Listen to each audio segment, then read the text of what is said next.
बोल भक्तवत्सल भगवान की जय। श्रोतव्यः कीर्तितव्यश्च स्मर्तव्य चेच्छता भयम्।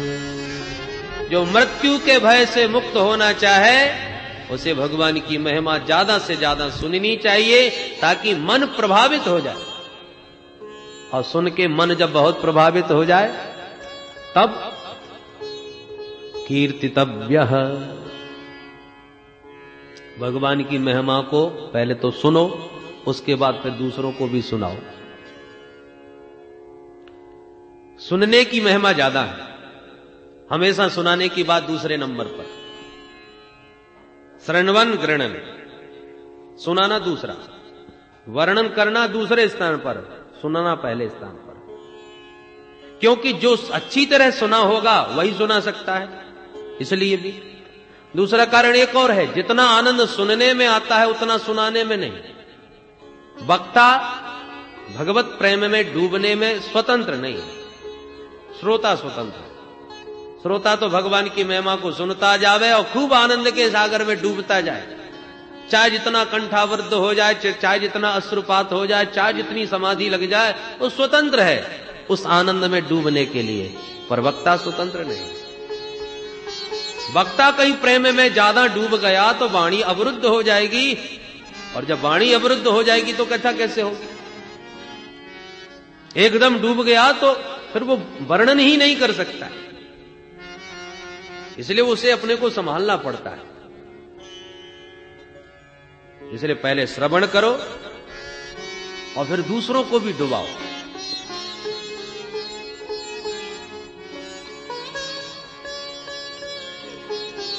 जो ये कहता है डूब गया भैया बचाओ, डूब गया बचाओ, अभी नहीं डूबा। डूब गया होता तो आवाज ही नहीं निकलती। आवाज निकल रही है इसका मतलब अभी डूबा नहीं, कसर है, केवल चिल्ला रहा है। और डूबने वाले के पास कोई जावे वो भी डूब गया, उसको भी डुबा ही लेता है। इसलिए जब तक वाणी मुखरित है, जो कह रहा है कि मैं बहुत डूब गया, वो अभी डूबा नहीं, क्योंकि जिस दिन डूब जाएगा उस दिन वो कह नहीं पाएगा, वो बता नहीं पाएगा कि वो आनंद कैसा है। जो ये कहता है कि मैं जान गया, उसने अभी कुछ नहीं जाना है, क्योंकि जानने वाला बता नहीं पाता। पहले खूब डूबो, दूसरों को भी डुबाओ। श्रोतव्य कीर्तितव्य। और फिर जब भी एकांत मिले आंख बंद करके उन्हीं लीलाओं का रसास्वादन करो, समाधि लगाओ, उन्हीं का एकांत में खूब स्मरण करो। पहले श्रवण, फिर संकीर्तन गायन, और उसके बाद स्मरण। परीक्षित बोले महाराज मेरे तो 7 ही दिन हैं, मुझे क्या क्या करना चाहिए? सुखदेव जी बोले 7 दिन कोई कम होते हैं क्या? परीक्षित, मैं भी निर्गुण ब्रह्म की सत्ता में परिनिष्ठित था, पर गोविंद के गुणानुवाद ही इतने सरस मधुर हैं कि गृहीत चेता राजर्षे, हे राजर्षि परीक्षित, उस निर्गुण सत्ता से मेरा चित्त जबरदस्ती गोविंद के गुण गणों ने खींच लिया। परिनिष्ठितोऽपि नैर्गुण्य उत्तम श्लोक लीलया गृहीत चेता राजर्षे आख्यानम यदधीतवान्, आख्यानम यदधीतवान्। संसार में 2 ही आनंद हैं, विषयानंद और ब्रह्मानंद। विषयों के भोग से जो आनंद मिलता है वो विषयानंद, और आंख बंद करके सुसुप्ति अवस्था में या समाधि अवस्था में जो महापुरुषों को प्राप्त होता है वो ब्रह्मानंद। परंतु गोविंद के गुण गणों का चमत्कार देखो परीक्षित, कि विषयानंद की तो चले क्या, ब्रह्मानंद भी फीका पड़ गया।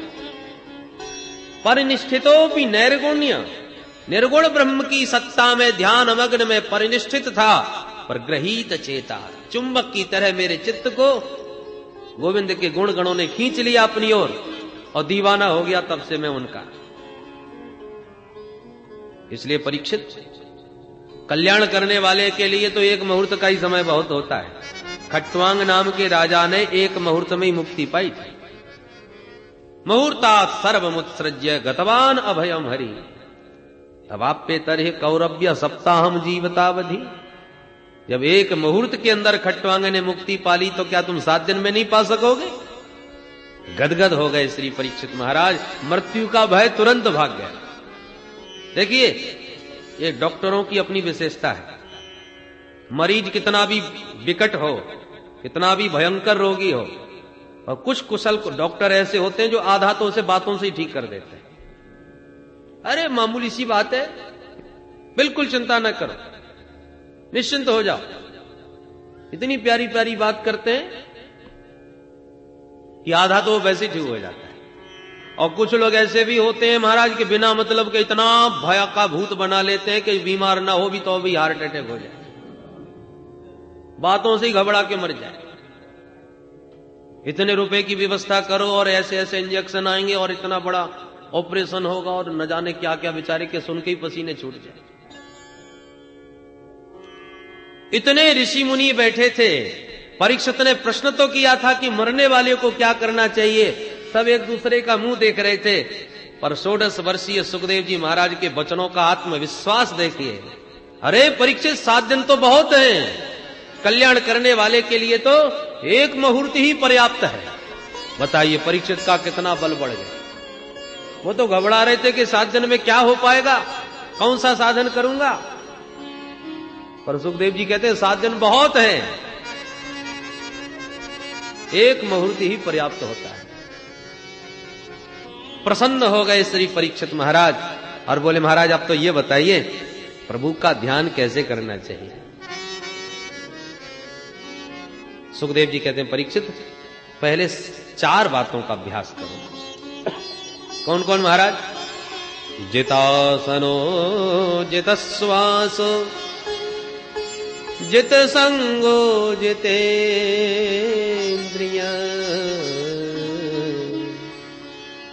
स्थूले भगवतो रूपे मनः संधारये धिया मनः संधारये धिया। परीक्षित, सबसे पहले जितासन बनो, आसन को जीतो। आसन जो तुम्हें अच्छा लगता हो, सुखद लगता हो, वही आसन को सिद्ध करो। चाहे वज्रासन हो, चाहे पद्मासन हो, सुखासन होना। रीढ़ की हड्डी सीधी करके बैठो, क्योंकि जब तक आसन की सिद्धि नहीं है तब तक शरीर का ही ध्यान बना रहता है। 5 मिनट हुए नहीं आंख बंद करने को कि घुटने दुखने लगे, फिर कमर दुखने लगे, फिर पैर पसारने लगे। इसलिए जितासन, उसके बाद जितश्वास, प्राणायाम का खूब अभ्यास करो। पूरक, कुंभक, रेचक आदि पद्धतियों के द्वारा प्राणायाम के भी कई प्रकार हैं। उस प्राणायाम के अभ्यास से श्वास पर नियंत्रण करो। श्वास का संबंध मन से है। श्वास का जितना आप श्वास पर जितना नियंत्रण होगा उतना ही मन भी तुम्हारा शांत होगा। मन में क्रोध आ जाए तो देखिए श्वास भी गर्म हो जाती है, श्वास की गति भी तेज हो जाती है, फुसकार भरने लगता है। तो मन का श्वास से बहुत निकटतम संबंध है, इसलिए प्राणायाम का खूब अभ्यास करना चाहिए। प्राणायाम परम बलम, भगवान ने कहा बड़ा बल है प्राणायाम में। तीसरी बात बताई जित संग, असंग हो जाओ, असंग होकर के ध्यान लगाओ। अहम एको न मे कश्चित ना हम अन्यस्य कश्चित न तम पश्यामि यस्याहम तम न पश्यामि यो मम प्रभोरहम मम प्रभो।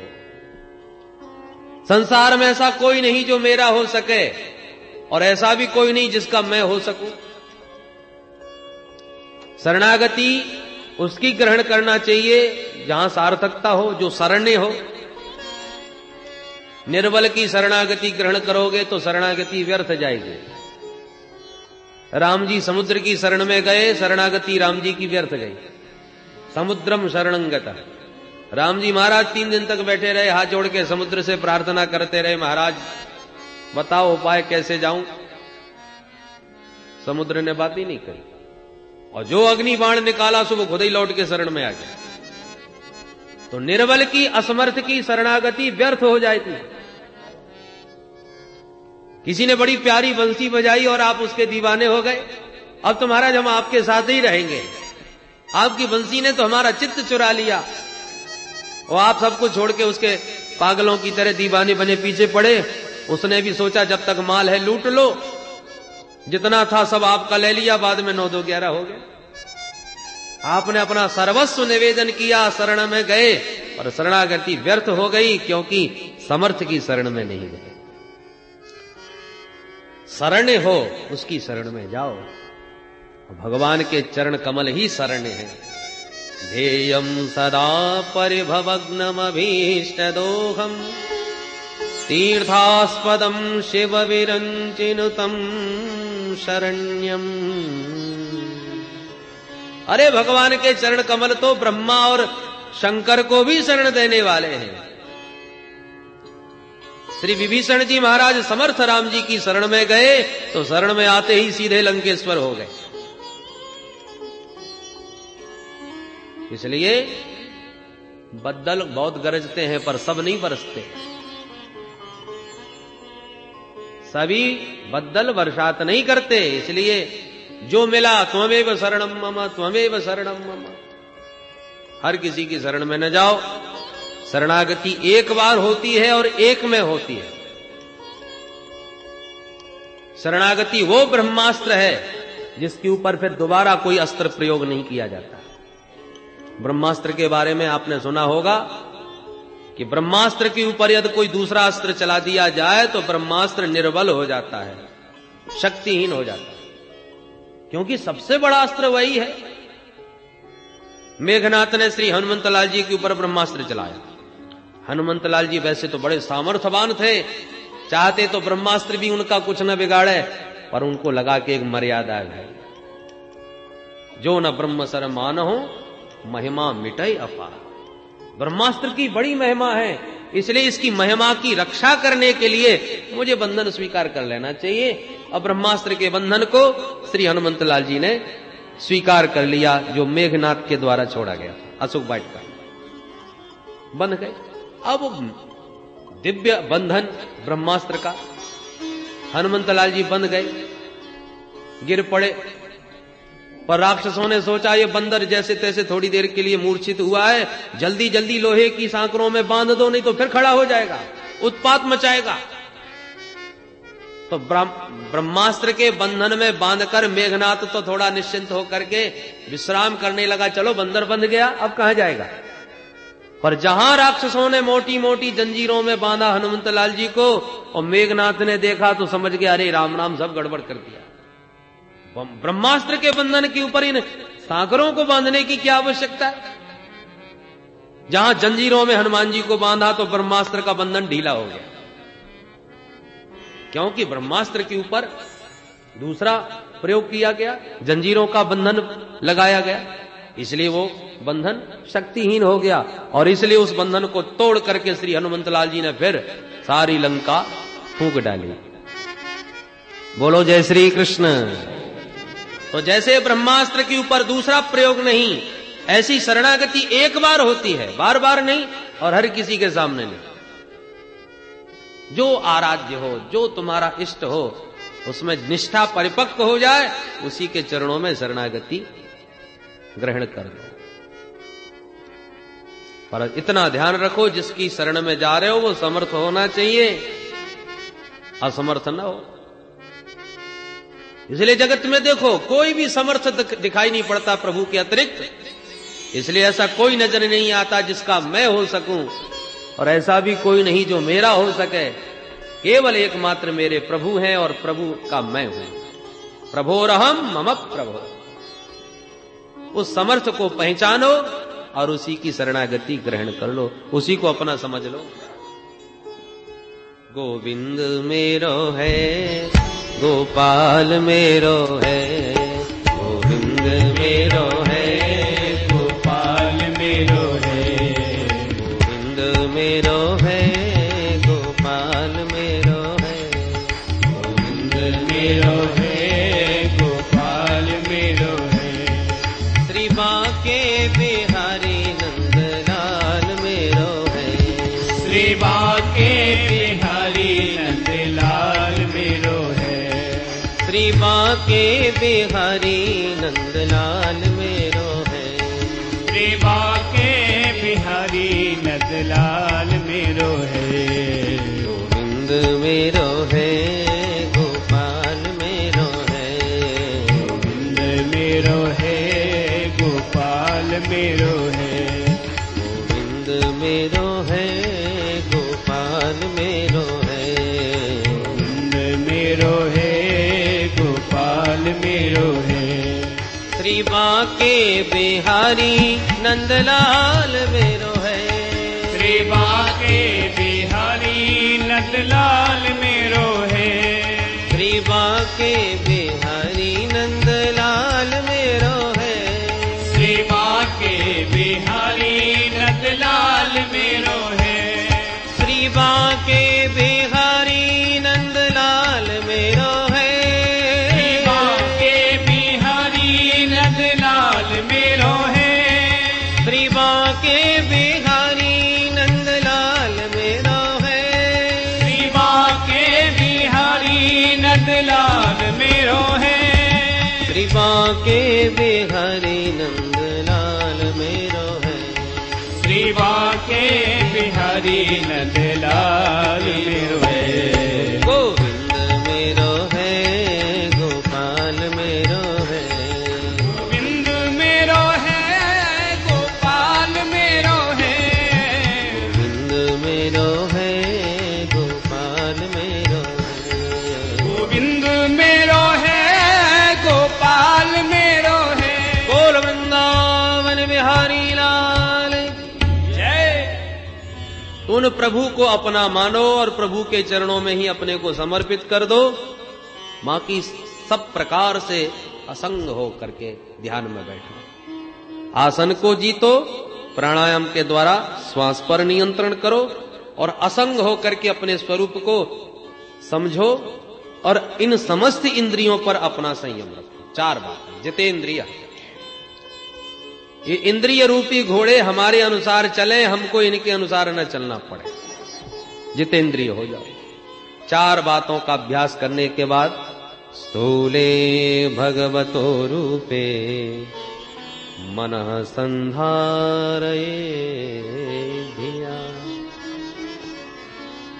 फिर परमात्मा के उस व्यापक ब्रह्म स्वरूप का जो स्थूल रूप में परमात्मा प्रकट है उसका ध्यान करो। देखो, एक स्थूल ध्यान है, एक सूक्ष्म। ये विश्व ब्रह्मांड में जहां तक दृष्टि जा रही है और जो भी दिखाई पड़ रहा है ये भी परमात्मा का एक स्वरूप है। 14 भुवनात्मक ये ब्रह्मांड। कमर है भगवान का मृत्युलोक, इसके नीचे भी 7 लोक, ऊपर भी 7। नीचे के 7 हैं अतल, वितल, सुतल, तलातल, महातल, रसातल और पाताल। भगवान के चरणों का जो तलवा है ये पाताल लोक है। ऊपर के भी 7 हैं भू, भुव, स्व, मह, जन, तप और सत्य। शीर्ष स्थान भगवान का सत्य लोक है। इस प्रकार से 14 भुवन भगवान का ही विराट वपु है। ये सारा ब्रह्मांड परमात्मा का स्वरूप। जो सौंदर्य तुम्हारे चित्त को अपनी ओर खींचे, जिस सुंदरता पर मन मुग्ध हो जाए, उसी में माधव की मुस्कान का दर्शन करना चाहिए। खिला हुआ सुमन चित्त को खींच रहा है, कितना प्यारा पुष्प है, तो समझो मानो भगवान मुस्कुरा के हमारे चित्त को चुरा रहे हैं। ऐसी भावना करनी चाहिए। आकाश में रंग बिरंगे पक्षी उड़ रहे हैं ना, यही भगवान की चित्रकला है, कारीगरी। चाहे जितने बढ़िया बढ़िया चित्र बना लो, 10-20 साल में ही फीके पड़ जाते हैं। पर मोर के पंख पर क्या चित्रकारी भगवान ने कर डाली कि सालों तक रखे रहो, रंग भी फीका पड़ने वाला नहीं। वयांश यद व्याकरणम विचित्रम, विचित्र कृति है प्रभु। ब्राह्मण क्षत्रिय वैश्य शूद्र ये चारों वर्ण भगवान के ही अंग हैं। परीक्षित, उस परमात्मा ने जगत में जन्म दिया और जन्म के साथ साथ जीव के भोजन का भी सारा प्रबंध किया, जीवन रक्षा का भी सारा प्रबंध किया। रहने के लिए पर्वतों में गुफाएं बना दी, पीने के लिए पर्वतों में पानी के झरने गिरा दिए, पाने के लिए पर्वतों के ऊपर ये सुंदर सुंदर फलदार वृक्ष पैदा कर दिए। अब जीवन धारण के लिए बस इतना ही चाहिए, रोटी कपड़ा और मकान। भोजन के लिए वृक्षों में फल दिए, पीने के लिए पर्वतों में पानी के झरने दिए, रहने के लिए पर्वतों में गुफाएं दे दी। अब पहाड़ों में रहो, प्रेम से हरि का भजन करो। अब आवश्यकता बढ़ाते जाओगे तो आविष्कार भी बढ़ते जाएंगे। अब प्रकृति से ज्यादा छेड़छाड़ करोगे तो प्रकृति भी कोप करके आपको कष्ट प्रदान करने लगेगी। संत को चाहिए भगवान के दिए हुए उस उपहार में प्रसन्न रहे। बर्तन लेके चलने की जरूरत नहीं, क्योंकि कर को ही पात्र बना के पा सकता है, तो बर्तन क्यों साथ में रखा जाए। कर पात्र बनो, कर कोई पात्र बना के कर पात्री बन के भोजन करो। धर्म सम्राट श्री स्वामी करपात्री जी महाराज का नाम ही इसलिए पड़ा, वैसे उनका नाम तो धर्म सम्राट श्री स्वामी हरिहरानंद सरस्वती था, परंतु कर को ही पात्र बना के पाते पाते नाम ही उनका श्री स्वामी करपात्री जी महाराज हो गया। सत्यांक्षितौ किम कश्यपु प्रयासैः, अरे संतों का तो सारी धरती ही बिछोना है, और ये लंबी लंबी भुजाएं हैं ना, यही महात्माओं के तकिए बन जाती है। भुजा मोड़ के सिर के नीचे लगा लिया, वो बन गया तकिया। हाथ ही उनके पात्र हैं। कपड़ों की आवश्यकता पड़े तो वृक्षों की जो छाल है वही उनके कपड़े हैं। वृक्षों ने अभी भोजन देना बंद नहीं किया। एक महात्मा जंगल में बैठे बैठे सोच रहे थे चलो आज हलवा खाएं। अब जंगल में बाबा को हलवा कहां से आ गए, इतने में पका हुआ केला मिल गया, और केला छील के जैसी महात्मा ने पाया सो खुश होकर के बोले वाह सरकार, क्या गजब का हलवा, पैकिंग करके भेज दिया। पैक करके ठाकुर जी ने हलवा बना के ही प्रकृति के द्वारा संतों को दिया है। अब पैकिंग खोलो, हलवा निकाल के पालो। कैसे अद्भुत रस अनार के भीतर भर दिए, आम के भीतर भर दिए रसराज। ये सब परमात्मा का दिया हुआ भोजन है। प्रेम से पाओ, स्वस्थ रहो, हरि का भजन करो। सारा प्रबंध परमात्मा ने किया है जो परमात्मा के आश्रित रहते हैं उनके लिए। मां के पेट में थे तब कौन खिलाता था? उस समय भोजन किसने दिया? ठाकुर जी ने तो प्रबंध किया कि आप्यायनी नाम की नाड़ी से सारा रस ग्रहण करता रहता है मां के गर्भ में बालक। बालक को कोई कष्ट न हो, वहां पर भी उसको सुरक्षा के कवच में व्यवस्थित कर दिया। अब बालक जगत में आने में समर्थ हो गया तो प्रसूति वायु के प्रबंध के द्वारा तुरंत मां के गर्भ से बाहर निकाल दिया। यह भी तो प्रबंध उसी का है कि समय पर ही प्रसूत वायु आकर के उसे बहिर्भूत करती है गर्भ से। अब जगत में अभी आया ही आया है, जगत की वस्तुओं को खाने में अभी समर्थ नहीं है, तो कैसे भरण पोषण होगा? भगवान ने तुरंत मां के स्तनों में दूध का संचार कर दिया। लोग कहते हैं क्षीर सागर एक कपोल कल्पना है, दूध के भी कहीं समुद्र हुआ करते हैं। अरे भैया, यदि प्रभु के पास क्षीर सागर न होता तो जो लाखों जन्म ले रहे हैं जीव, उनके लिए दूध की सप्लाई कहां से होती? कुकर सुकर किसी का भी बच्चा हो, 84 लाख योनियां हैं, पर बालक ने जिसने भी जन्म दिया, भगवान ने अपने क्षीर सागर से मां के स्तनों में कनेक्शन फिट कर दिया दूध का, और बालक को दुग्ध पान होने लगा। बालक के निमित्त ही वह दुग्ध है। डॉक्टर भी कहने लगे मां का दूध पिलाओ, बच्चा स्वस्थ रहेगा, क्योंकि ठाकुर जी दे ही उसके लिए रहे। मां के दुग्ध का पान करने के लिए बच्चे को दांतों की आवश्यकता नहीं पड़ती, इसलिए भगवान ने दांत दिए भी नहीं। परंतु अब कुछ खाने पीने की इच्छा बालक में जागी, कुछ सामर्थ्य भी शरीर में आने लगी, तो दांतों की आवश्यकता भी पड़ने लगी। तो भगवान ने हल्के हल्के दांत भी दे दिए, दूध के दांत अब देना प्रारंभ किया, क्योंकि अब आवश्यकता पड़ने लगी। और जहां पाने लगा बालक इधर उधर की वस्तुओं को, तो भगवान को लगा अब दूध की आवश्यकता नहीं रही, तो कनेक्शन काट दिया। अब दूध नहीं मिलेगा, खाओ। बाहर की वस्तुओं का सेवन करते करते बालक बड़ा होने लगा, स्वस्थ होने लगा, धीरे धीरे नवयुवक बन गया। अब तो बड़े बड़े चनों को भी चबा करके खा जाता है, जठराग्नि भी प्रबल हो गई। तो भगवान कह रहे दूध वाले दांतों से अब काम नहीं चलेगा, अब तो मजबूत वाले दांत लो। तो दूध के दांत वापस लेने लगे और दूसरे दांत देने लगे मजबूत। अब इनसे चाहे जितना चबाओ, चाहे कुछ कुछ चबा जाओ, स्वस्थ दांत दे दिए युवावस्था में। परंतु जहां जवानी ढलने लगी, बुढ़ापा आने लगा, मंदाग्नि पेट में पड़ने लगी, अब खट्टी डकारें आने लगी, महाराज कुछ हजम ही नहीं होता। भगवान कहते अब दांत वापस करो, फिर बन जाओ वेदांती। अब दांत छोड़ो और एकांत में बैठ के फलाहार करके फिर हरि का भजन करो। जीवन के लक्ष्य को समझो। फलाहार करोगे तो स्वस्थ रहोगे, उल्टा सीधा खाओगे तो फिर बीमार पड़ोगे, इसलिए दांत ही ले लिए वापस। सारी व्यवस्था ये अद्भुत कौन कर रहा है? ये सब संचालन किसके द्वारा हो रहा है? अरे भाई, जब चित्र दिखाई पड़ता है तो चित्र देखते ही चित्रकार का स्मरण स्वाभाविक होता है।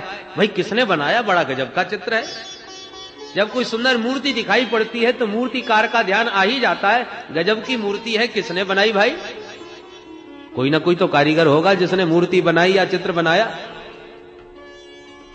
कृति को देख करके कर्ता का स्मरण हो ही जाता है।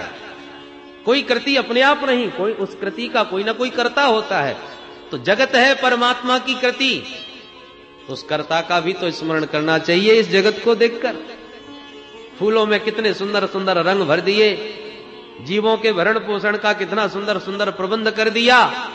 इन सब का प्रबंधक कौन है? सूर्य चंद्र का ये संतुलन कौन बना रहा है? वो भगवान सूर्य थोड़ा नीचे खिसक आवे तो भस्म हो जाए धरती, और तनिक ऊपर खिसक के चले जाएं तो बर्फ जम जाए इस धरती पर। ये बैलेंस किसने बना रखा है? ये असंख्य तारे आपस में घूम रहे। ये सब प्रबंध करने वाला कोई तो प्रबंधक है। उसका सतत इस जगत को देख करके उस जगदीश्वर जो सबके प्रबंधक हैं उसका ध्यान करना चाहिए, स्मरण करना चाहिए। बड़ा सुंदर श्री सुखदेव जी महाराज ने भगवान के स्थूल रूप के ध्यान की विधि बताई, सद्यो मुक्ति क्रम मुक्ति का मार्ग बतलाया। जो ब्रह्मलोक पर्यंत सुखों का भोग करना चाहते हैं वो अपने सूक्ष्म शरीर को लेकर के ही ऊर्ध्व गति को, ऊर्ध्व लोकों का गमन करते हैं, और जो केवल उस परम तत्व को ही पाना चाहते हैं वो समस्त ये भौतिक इस स्थूल शरीर और सूक्ष्म का त्याग करके अपनी विशुद्ध आत्मा को परमात्मा में विलीन करते हैं। किस कामना से किस देवता का यजन करना चाहिए वो अलग अलग बताया। अन्न की कामना है तो अदिति मां की उपासना करो, रूप की कामना है तो गंधर्वों की उपासना करो, विद्या की कामना है तो भोलेनाथ की उपासना करो, दाम्पत्य जीवन सुखमय चाहते हो तो माता भवानी की उपासना करो, और कुछ ना चाहते हो तो भगवान नारायण की उपासना करो। अकामः सर्व कामो वा मोक्ष काम उदारधीः तीव्रेण भक्ति योगेन यजेत पुरुषं परम। निष्काम हो या सकाम, मानव मात्र को परमात्मा प्रभु श्री नारायण की उपासना तो करनी ही चाहिए, क्योंकि मनुष्य शरीर ही उपासना के लिए मिला है। जो मानव तन पाके भी प्रभु की आराधना उपासना नहीं करता वो मानव पशु तुल्य है, और ऐसे मानव पशु की पशु ही प्रशंसा करते हैं। और कौन कौन पशु? स्वबिट बराहोष्ठ खरई संस्तुत पुरुष पशु। स्वान पहला प्रशंसक है कौन? कुत्ता। कुत्ता किसकी प्रशंसा करता है? तो संसार के विषयों में ही रमे रहते हैं और छोटी छोटी बातों पर आपस में कलह करते रहते हैं, झगड़ते रहते हैं, एक दूसरे पर गाली गलौज करते हैं। कुत्ता जब देखता है तो बड़ा खुश होता है, सोचता है कि भी सकल सूरत भली दूसरी हो पर खानदान का स्वभाव तो जरूर मिल रहा है।